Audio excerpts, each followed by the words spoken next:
chapter 16. And they took their journey from Elim, and all the congregation of the children of Israel came unto the wilderness of Sin, which is between Elim and Sinai, on the 15th day of the second month after their departing out of the land of Egypt. And the whole congregation of the children of Israel murmured against Moses and Aaron in the wilderness. And the children of Israel said unto them, Would to God we had died by the hand of the Lord in the land of Egypt, when we sat by the flesh pots, and when we did eat bread to the full. For ye have brought us forth into this wilderness to kill this whole assembly with hunger. Then said the Lord unto Moses, Behold, I will rain bread from heaven for you, and the people shall go out and gather a certain rate every day, that I may prove them whether they will walk in my law or no. And it shall come to pass that on the 6th day they shall prepare that which they bring in, and it shall be twice as much as they gather daily. And Moses and Aaron said unto all the children of Israel, At even, then ye shall know that the Lord hath brought you out from the land of Egypt. And in the morning, then ye shall see the glory of the Lord, for that he heareth your murmurings against the Lord. And what are we that ye murmur against us? And Moses said, This shall be when the Lord shall give you in the evening flesh to eat, and in the morning bread to the full, for that the Lord heareth your murmurings which ye murmur against him. And what are we? Your murmurings are not against us, but against the Lord. And Moses spake unto Aaron, Say unto all the congregation of the children of Israel, Come near before the Lord, for he hath heard your murmurings. And it came to pass, as Aaron spake unto the whole congregation of the children of Israel, that they looked toward the wilderness, and behold, the glory of the Lord appeared in the cloud.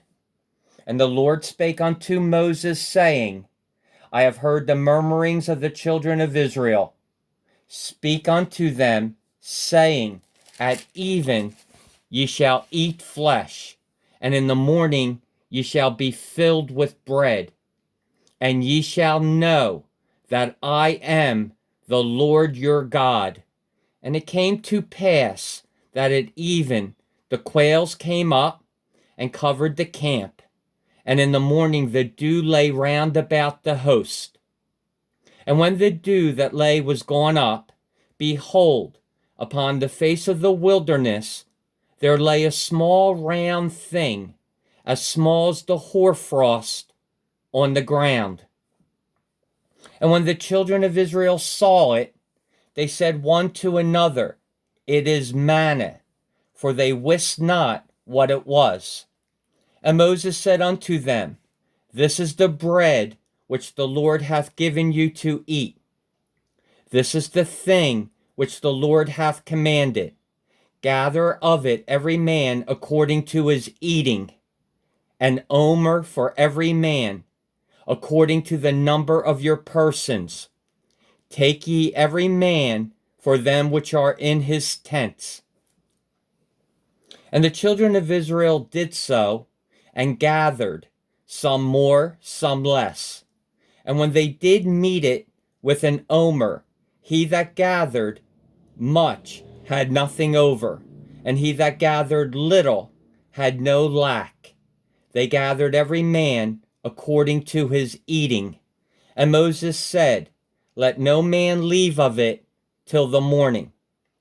Notwithstanding, they hearkened not unto Moses, but some of them left of it until the morning, and it bred worms and stank, and Moses was wroth with them.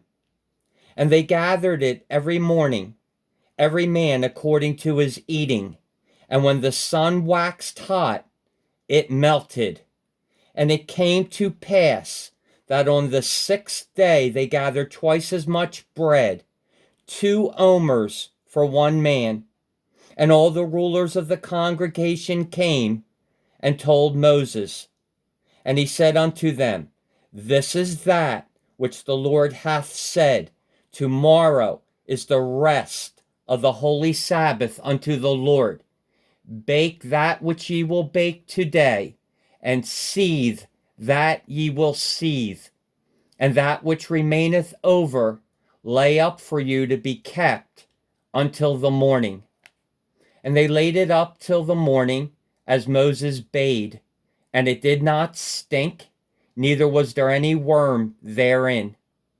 And Moses said, Eat that today, for today is a Sabbath unto the Lord. Today ye shall not find it in the field.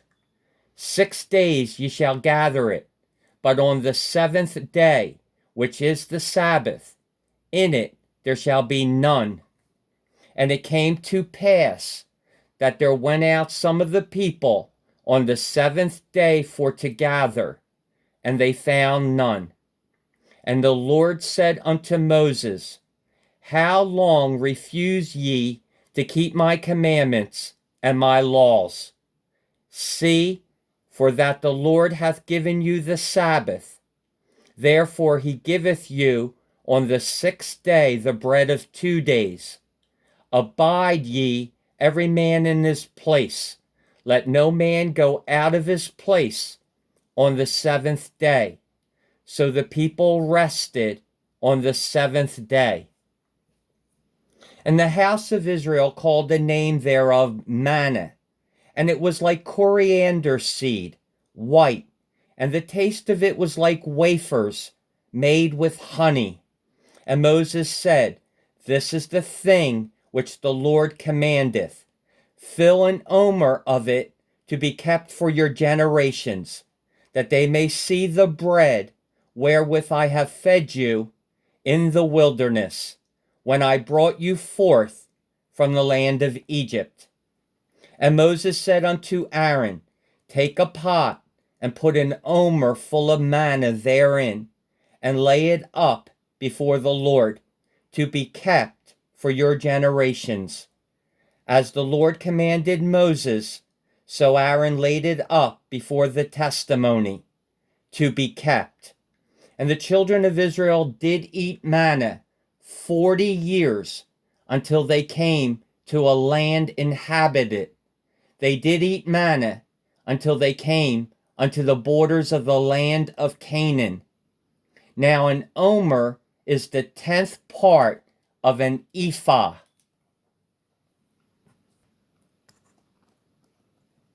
Chapter 17. And all the congregation of the children of Israel journeyed from the wilderness of Sin after their journeys, according to the commandment of the Lord, and pitched in Rephidim, and there was no water for the people to drink. Wherefore the people did chide with Moses, and said, Give us water that we may drink. And Moses said unto them, Why chide ye with me? Wherefore do ye tempt the Lord? And the people thirsted there for water. And the people murmured against Moses, and said, Wherefore is this that thou hast brought us up out of Egypt, to kill us and our children and our cattle with thirst? And Moses cried unto the Lord, saying, What shall I do unto this people? They be almost ready to stone me. And the Lord said unto Moses, Go on before the people, and take with thee of the elders of Israel, and thy rod, wherewith thou smotest the river, take in thine hand, and go. Behold, I will stand before thee there upon the rock in Horeb, and thou shalt smite the rock, and there shall come water out of it, that the people may drink. And Moses did so in the sight of the elders of Israel. And he called the name of the place Massah and Meribah, because of the chiding of the children of Israel, and because they tempted the Lord, saying, Is the Lord among us or not?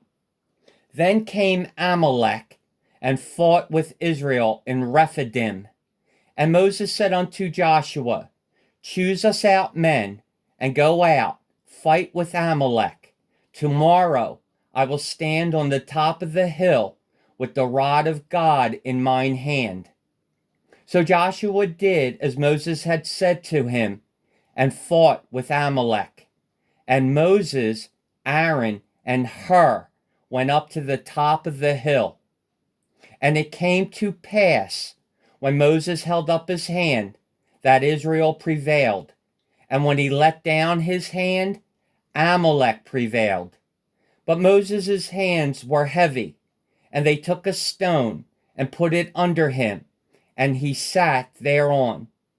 And Aaron and Hur stayed up his hands, the one on the one side and the other on the other side. And his hands were steady until the going down of the sun. And Joshua discomfited Amalek and his people with the edge of the sword. And the Lord said unto Moses, Write this for a memorial in a book, and rehearse it in the ears of Joshua. For I will utterly put out the remembrance of Amalek from under heaven. And Moses built an altar, and called the name of it Jehovah Nissi. For he said, Because the Lord hath sworn that the Lord will have war with Amalek from generation to generation. Chapter 18. When Jethro, the priest of Midian, Moses' father-in-law, heard of all that God had done for Moses and for Israel his people, and that the Lord had brought Israel out of Egypt, then Jethro, Moses' father-in-law, took Zipporah, Moses' wife, after he had sent her back, and her 2 sons, of which the name of the one was Gershom, for he said, I have been an alien in a strange land. And the name of the other was Eleazar, for the God of my father, said he, was mine help, and delivered me from the sword of Pharaoh. And Jethro, Moses' father-in-law, came with his sons and his wife unto Moses into the wilderness, where he encamped at the mount of God. And he said unto Moses, I, thy father-in-law Jethro, am come unto thee, and thy wife, and her 2 sons with her.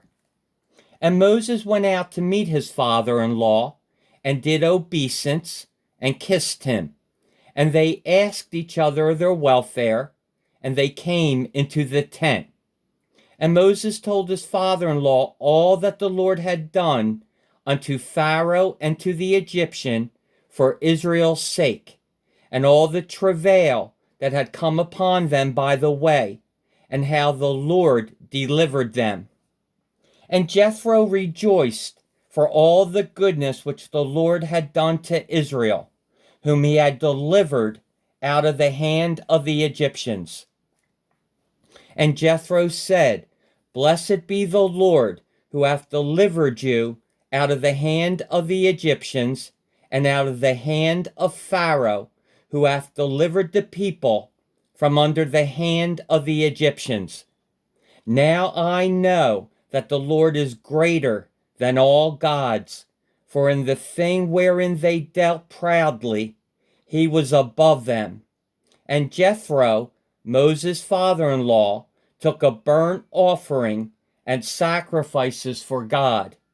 And Aaron came, and all the elders of Israel, to eat bread with Moses' father before God. And it came to pass on the morrow that Moses sat to judge the people. And the people stood by Moses from the morning unto the evening. And when Moses' father-in-law saw all that he did to the people, he said, What is this thing that thou doest to the people? Why sittest thou thyself alone, and all the people stand by thee from morning unto even? And Moses said unto his father-in-law, Because the people come unto me to inquire of God. When they have a matter, they come unto me, and I judge between one and another, and I do make them know the statutes of God and his laws. And Moses' father-in-law said unto him, The thing that thou doest is not good. Thou wilt surely wear away both thou and this people that is with thee. For this thing is too heavy for thee. Thou art not able to perform it thyself alone. Hearken now unto my voice. I will give thee counsel, and God shall be with thee. Be thou for the people to Godward, that thou mayest bring the causes unto God. And thou shalt teach them ordinances and laws, and shalt shew them the way wherein they must walk, and the work that they must do. Moreover, thou shalt provide out of all the people able men, such as fear God, men of truth, hating covetousness, and place such over them to be rulers of thousands, and rulers of hundreds, rulers of fifties, and rulers of tens. And let them judge the people at all seasons. And it shall be that every great matter they shall bring unto thee, but every small matter they shall judge. So shall it be easier for thyself, and they shall bear the burden with thee. If thou shalt do this thing, and God command thee so, then thou shalt be able to endure, and all this people shall also go to their place in peace. So Moses hearkened to the voice of his father-in-law, and did all that he had said. And Moses chose able men out of all Israel, and made them heads over the people, rulers of thousands, rulers of hundreds, rulers of fifties, and rulers of tens. And they judged the people at all seasons. The hard causes they brought unto Moses, but every small matter they judged themselves. And Moses let his father-in-law depart, and he went his way into his own land.